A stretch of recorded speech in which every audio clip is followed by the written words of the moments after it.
আমি আমার জায়গা থেকে বলেছি আসন্ন ডাকসু নির্বাচনে গণ অভ্যুত্থানের প্রতি দায়বদ্ধতা এবং গণ অভ্যুত্থানের শক্তিকে সুসংহত করার দায়িত্ব প্রত্যেকের রয়েছে।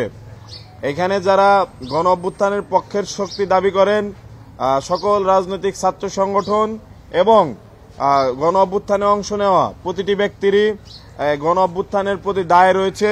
সেই জায়গা থেকে বৈষম্য বিরোধী ছাত্র আন্দোলনের প্রতি আমাদের দায়বদ্ধতা আরও বেশি রয়েছে, কেননা আমরা বৈষম্য বিরোধী ছাত্র আন্দোলনের সাবেক কেন্দ্রীয় সমন্বয়ক এবং গণ অভ্যুত্থানের আমরা যতটুকু অবদান রাখা যায় আমাদের জায়গা থেকে চেষ্টা করেছি।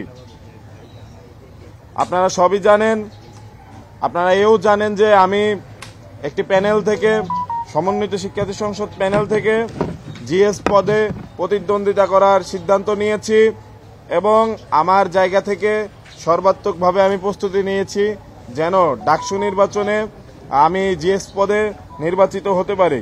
কিন্তু আমার কাছে সবসময় মনে হয়েছে ঢাকা বিশ্ববিদ্যালয় ক্যাম্পাসে শুধু নয়, সব জায়গায় গণ অভ্যুত্থানের শক্তিসমূহের মধ্যে ঐক্য প্রয়োজন।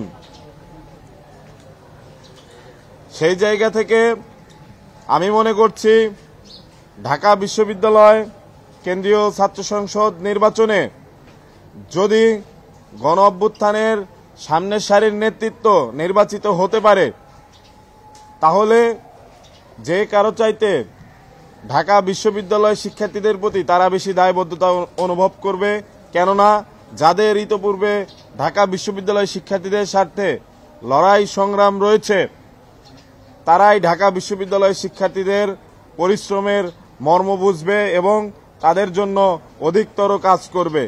সেই জায়গা থেকে আমার মনে হচ্ছে আবু বাকের মজুমদার গণ অভ্যুত্থানের একজন অগ্রসেনানী, আমার স্নেহধন্য ছোট ভাই, সে যদি জিএস পদে নির্বাচিত হতে পারে সেটি আমার বিজয় বলে সূচিত হবে।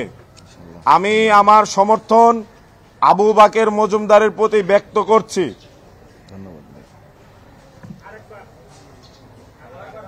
আমি জিএস পদে নির্বাচিত করার জন্য আমার সকল শুভাকাঙ্ক্ষী ঢাকা বিশ্ববিদ্যালয়ের সাধারণ শিক্ষার্থীবৃন্দ সকলের প্রতি আহ্বান জানাচ্ছি, আবু বাকের মজুমদারকে আপনারা জিএস পদে নির্বাচিত করুন।